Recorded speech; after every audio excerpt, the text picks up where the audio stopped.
और इतना ही नहीं साथियों, इस पिगैसस सॉफ्टवेयर से इंटरनेट और ब्रॉडबैंड को भी इन्फेक्ट कर दिया गया। यानी इस देश के लोग अपने टेलीफोन पर, यूट्यूब पर क्या देखते हैं, आपकी बेटी, आपकी पत्नी, आप स्वयं, आपका बेटा ब्रॉडबैंड पर, यूट्यूब पर, टेलीफोन पर क्या देखते हैं, क्या सर्च करते हैं, उस पर भी मोदी सरकार नजर रख रही है। और जो ये मैं नहीं कह रहा, ये भी सिटीजन लैब रिपोर्ट में आया और उन्होंने कहा कि जो कंपनियां इन्फेक्ट की उन्होंने इंटरनेट की, वो है भारती एयरटेल लिमिटेड, महानगर टेलीफोन निगम लिमिटेड, खुद की सरकारी कंपनी को भी नहीं बख्शा, नेशनल इंटरनेट बैकबोन, सब कुछ उसी पे चलता है, एनआईसी, कोर्ट की प्रोसीडिंग से लेके सरकार की सब कार्रवाई, हर डिपार्टमेंट की कार्रवाई तो एनआईसी पर चलेंगी। Hathway cable internet, star broadband services, Atria convergence technologies private limited, ये कागज भी मैं आपको रिलीज कर रहा हूं, ये सब भी इन्फेक्ट हो गया। और आज भी मोदी सरकार झूठ बोल रही है। आज भी आईटी मंत्री ने कह दिया हमारा तो कोई लेना देना ही नहीं, एनएसओ और पिगैसस को हम तो जानते ही नहीं, उन्होंने तो बयान ही दे दिया।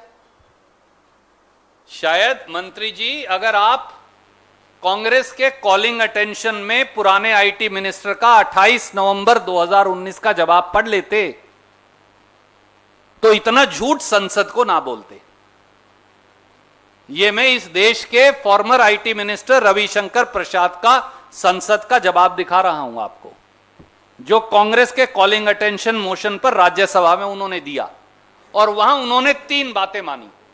पहली बात कि 121 आदमियों के नाम उनके पास आए हैं हिंदुस्तान के, जिनके टेलीफोन को पिगैसस इजरायली जासूसी यंत्र से हैक किया गया है।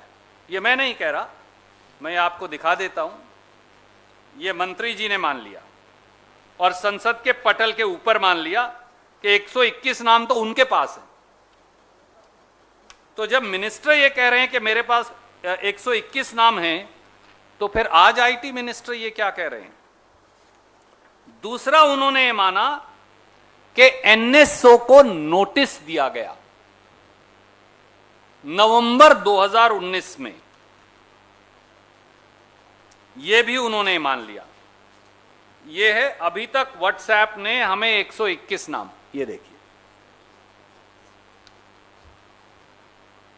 तो ये तो खुद ही मानते थे। नवंबर 2019 में भारत सरकार ने संसद के पटल पर माना और उसके बाद यह भी कहा कि हमने एनएसओ को नोटिस दिया है। मैं आपको वो लाइन पढ़कर बता देता हूं। श्री रविशंकर प्रसाद, हमने तो आपको पहले ही कहा था कि एनएसओ को भी नोटिस दिया है, तो भैया उस नोटिस का क्या हुआ वैष्णव साहब? या आपको सरकार बता नहीं रही? नए नए आईटी मिनिस्टर बने हो, आप कह रहे हो हमारा पिगैसस के बारे में जानकारी नहीं, आपके मंत्री कह रहे हैं 121 नाम है, हमने तो एनएसओ को नोटिस दिया है। अब कौन सा मंत्री झूठ बोल रहा है? पुराने वाला झूठ बोल रहा है या नया वाला झूठ बोल रहा है?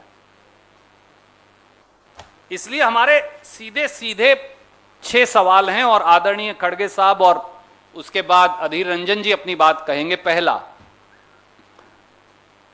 Is spying on India security forces, judiciary, cabinet ministers, opposition leaders including Shri Rahul Gandhi, journalists and other activities through a foreign entities spyware, not treason and A inexcusable dismantling of national security.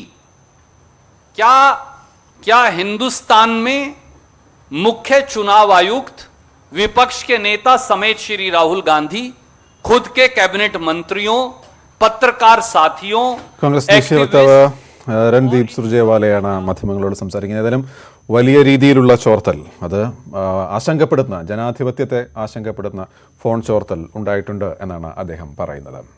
തിരിച്ചു വരാം ഇടവേളയ്ക്ക് ശേഷം.